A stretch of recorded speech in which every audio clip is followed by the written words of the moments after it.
Career ও প্রযুক্তি নির্ভর জীবনে খুব দ্রুত যে জিনিসটা বদলে যাচ্ছে তা হচ্ছে মানুষের সাথে মানুষের পারস্পরিক সম্পর্ক।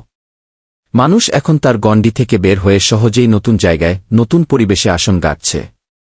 এই বদলে যাওয়া ফ্রেমে যখন সে সম্পর্কের পুরনো ছবিটা বসাতে যায় তখন মেলাতে পারে না। পরিবেশ পরিস্থিতির সাথে বদল হয় একজনের প্রতি আরেকজনের চাহিদা, আশা আকাঙ্ক্ষা। অনেক সময়ই দেখা যায় এই পরিবর্তনটা একজন অনুভব করতে পারলেও অপরজনের কাছে স্পষ্টভাবে প্রকাশ করতে পারে না। ফলে একজন হয়তো পুরনো দিন, পুরনো চাওয়া আঁকড়ে ধরে হা-হুতাশে ব্যস্ত, অপরজন হয়তো নতুন জীবনের নতুন চ্যালেঞ্জ একা একা মোকাবেলা করতে করতে তপ্ত। আমরা অনেক সময় সম্পর্ক জিনিসটাকে খুব গ্র্যান্টেড ধরে নেই। মা আছে, আমি মায়ের সাথে যাই করি না কেন, মাকে গালিগালাজ, অবহেলা, অসম্মান, যা খুশি, তবু মায়ের যা যা করণীয় তার থেকে এক কণা কম দেখলে মায়ের উপর রাগ। মা এক সন্তানকে বেশি ভালোবাসবে এ ব্যাপারটা আমরা অনেকেই মানতে পারি না।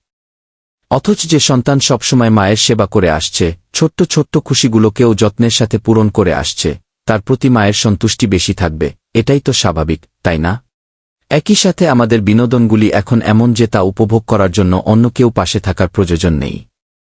এতে করে যেটা হয়েছে, আমরা প্রথম থেকেই কম ইন্টারঅ্যাকশন করে বড় হচ্ছি।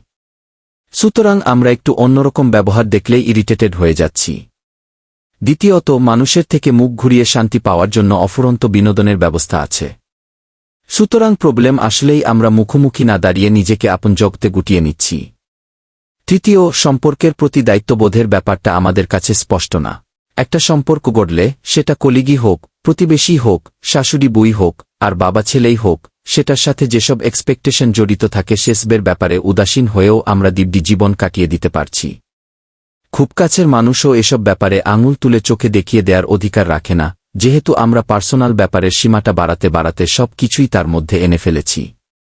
চতুর্থ, সাফল্যের মাপকাঠিটা এখন পুরোপুরি ক্যারিয়ার ভিত্তিক হওয়াতে এ বিষয়গুলো এখন অনেকটাই গৌণ।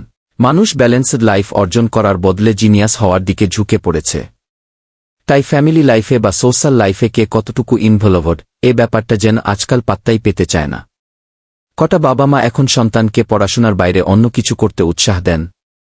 এতে করে সন্তানেরা ছোটবেলা থেকেই একটা মেসেজ পেয়ে যায় যে পড়াশোনা, নামান্তরে ক্যারিয়ার, এর সাথে কোনো আপোষ চলবে না। এই দৃষ্টিভঙ্গি পরবর্তীতে একটা মানুষকে খুব আত্মকেন্দ্রিক, স্বার্থপর করে তোলে।